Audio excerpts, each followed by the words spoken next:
Hello students, welcome to our channel. Students, आज हम moral education की जो न्यू बुक है आदर्श जीवन मूल्य क्लास 12, उसमें चैप्टर 14 है आपका कार्य में कुशलता लाएं। उसके हम पार्ट से के प्रश्न करेंगे। तो चलिए स्टार्ट करते हैं।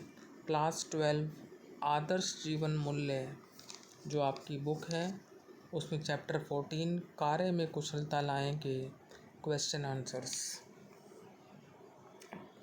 पहला क्वेश्चन है आपका, मनोनुकूल परिणाम पाने के लिए आप क्या क्या करते हैं, पाठ के आधार पर बताएं। मनोनुकूल परिणाम पाने के लिए हम अपने कार्यों को कुशलता, ईमानदारी, निष्ठा तथा धैर्य के साथ करते हैं।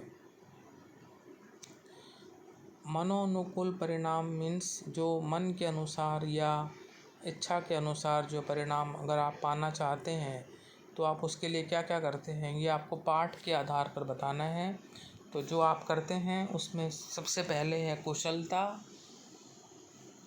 फिर ईमानदारी, फिर निष्ठा और फिर धैर्य। तो आप इसका आंसर लिखेंगे, मनोनुकूल परिणाम पाने के लिए हम अपने कार्यों को कुशलता, ईमानदारी, निष्ठा तथा धैर्य के साथ करते हैं। सेकंड क्वेश्चन पर चलते हैं हम।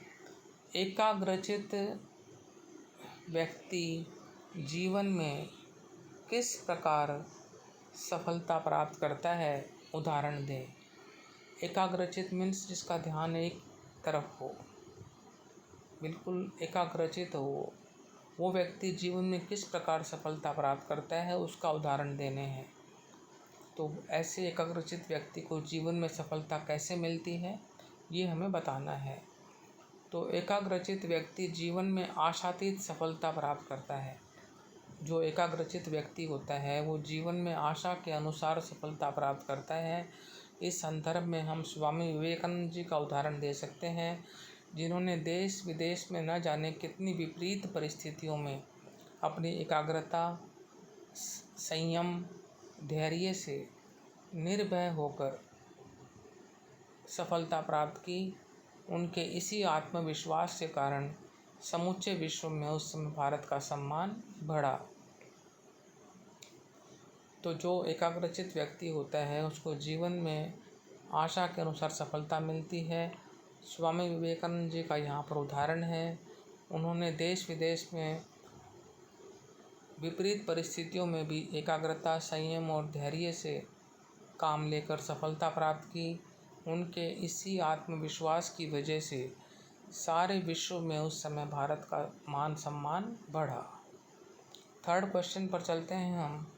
पाठ के आधार पर बताएं कि प्रेम और मोह में क्या अंतर है। पाठ के आधार पर हमें बताना है कि प्रेम और मोह में क्या अंतर है, क्या डिफरेंस है।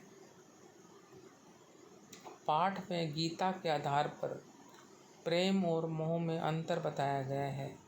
जो आपका ये पाठ है चैप्टर 14 कार्य में कुशलता लाएं, इस पाठ में गीता के आधार पर प्रेम और मोह में अंतर बताया गया है। पाठ के अनुसार प्रेम वह है जिसमें दूसरों के सुख की चिंता होती है, जबकि मोह वह है जिसमें अपनी सुख सुविधाओं की चिंता होती है। प्रेम सबके प्रति कर्तव्य की पहचान करवाता है, जबकि मोह दूसरों से सुख की अपेक्षा रखता है। तो जो पाठ है उसमें गीता के आधार प्रेम और मोह में अंतर है।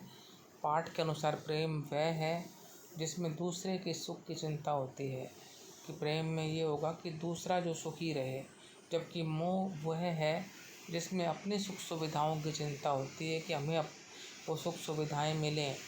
प्रेम सबके प्रति कर्तव्य की पहचान करवाता है। प्रेम के अनुसार जो है सबके प्रति हमें अपना कर्तव्य निभाना चाहिए, जबकि जो मोह है वो दूसरों से सुख की उम्मीद करता है। फिर है अगला, विपरीत परिस्थितियों में स्वामी विवेकानंद अपने किन गुणों के कारण आगे बढ़ते रहे।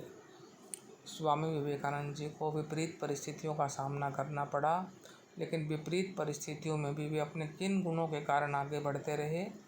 तो विपरीत परिस्थितियों में भी स्वामी विवेकानंद अपने संयम, धैर्य, उत्साह, निर्भयता आदि गुणों के कारण सदैव आगे बढ़ते रहे। स्वामी विवेकानंद जी के सामने बहुत सी विपरीत परिस्थितियाँ आईं, लेकिन विपरीत परिस्थितियों में उन्होंने संयम रखा, धैर्य रखा, उत्साह दिखाया, निर्भयता का परिचय दिया। इन गुणों की वजह से वो सदैव आगे बढ़ते रहे। अगला क्वेश्चन है 5वां, जीवन में सबसे बड़ी संपदा क्या है? पाठ के आधार पर बताएं। अब आपने ये पाठ पढ़ा होगा, कार्य में कुशलता लाएं। तो इसमें आपको बताना है कि जीवन में सबसे बड़ी संपत्ति या संपदा क्या है, ये बताना है आपको। पाठ के आधार पर कहा जा सकता है कि एकाग्रता जीवन में सबसे बड़ी संपदा है।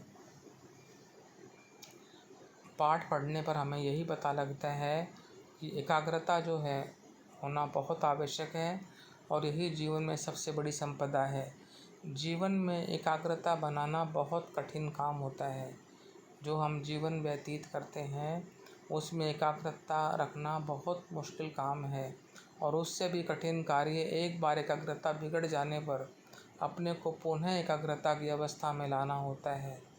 पहली बात तो यह है कि जीवन में एकाग्रता रखना ही बहुत मुश्किल है, कठिन है, और उससे भी कठिन या मुश्किल है जब एक बार एकाग्रता जो है बिगड़ जाती है या समाप्त हो जाती है तो दोबारा से पुनः एकाग्रता की अवस्था में आना जो है वो और भी मुश्किल है।